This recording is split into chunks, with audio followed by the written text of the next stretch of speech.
英語聞き流し10分間、名作リスニング、英語テキストと MP3 ダウンロード、その他の物語は、ホームページよりご利用いただけます。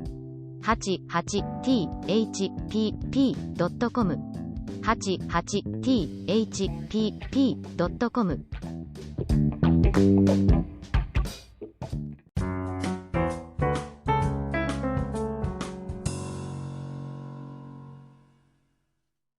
The Little Match Girl. Most terribly cold it was, it snowed, and was nearly quite dark, and evening, the last evening of the year. In this cold and darkness there went along the street a poor little girl, bareheaded and with naked feet. When she left home she had slippers on, it is true, but what was the good of that?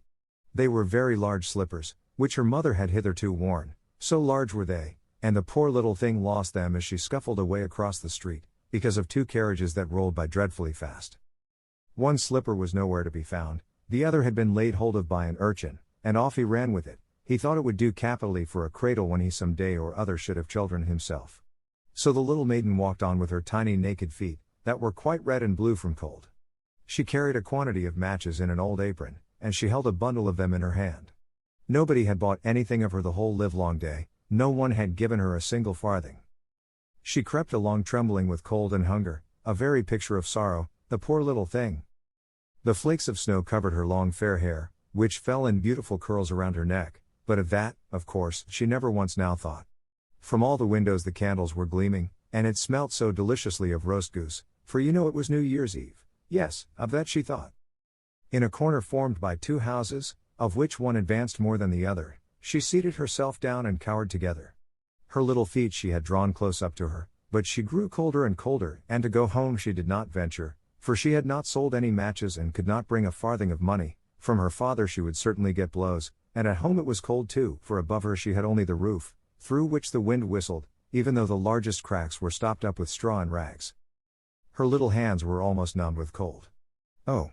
A match might afford her a world of comfort, if she only dared take a single one out of the bundle, draw it against the wall, and warm her fingers by it. She drew one out. Risked. How it blazed, how it burnt! It was a warm, bright flame, like a candle. As she held her hands over it, it was a wonderful light. It seemed really to the little maiden as though she were sitting before a large iron stove, with burnished brass feet and a brass ornament at top. The fire burned with such blessed influence, it warmed so delightfully. The little girl had already stretched out her feet to warm them too, but, the small flame went out, the stove vanished, she had only the remains of the burnt-out match in her hand. She rubbed another against the wall, it burned brightly, and where the light fell on the wall, there the wall became transparent like a veil, so that she could see into the room.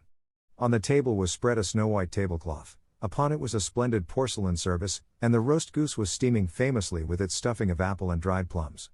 And what was still more capital to behold was, the goose hopped down from the dish, reeled about on the floor with knife and fork in its breast, till it came up to the poor little girl, when the match went out and nothing but the thick, cold, damp wall was left behind.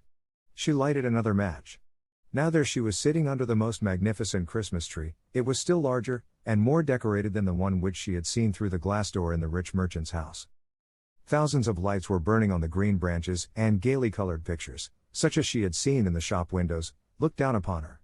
The little maiden stretched out her hands towards them when the match went out. The lights of the Christmas tree rose higher and higher, she saw them now as stars in heaven. One fell down and formed a long trail of fire. "Someone is just dead," said the little girl, for her old grandmother, the only person who had loved her, and who was now no more, had told her that when a star falls, a soul ascends to God.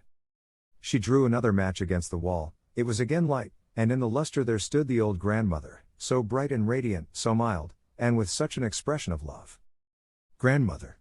cried the little one. "Oh, take me with you. You go away when the match burns out, you vanish like the warm stove, like the delicious roast goose, and like the magnificent Christmas tree."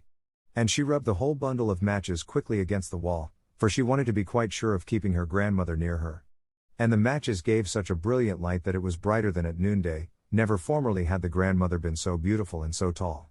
She took the little maiden on her arm, and both flew in brightness and in joy so high, so very high, and then above was neither cold, nor hunger, nor anxiety, they were with God.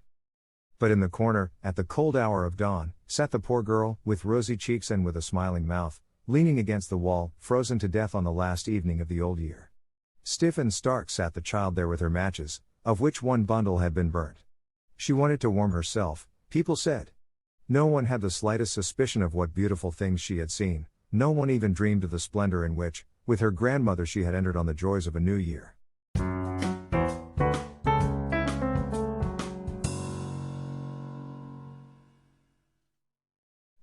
Audiobook, Japanese Dream by Hitomi Woods on sale at online stores or apps. Apple, Audible, Google Play, Nook Audiobooks, 43 available distributors in total.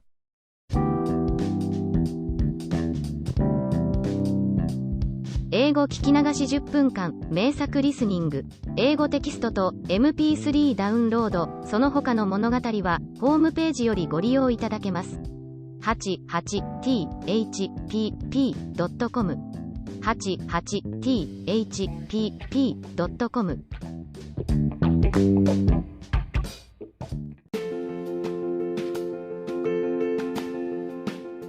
Audiobook, The Family in Kyoto, One Japanese Girl Got Freedom by Hitomi Woods on sale at online stores or apps.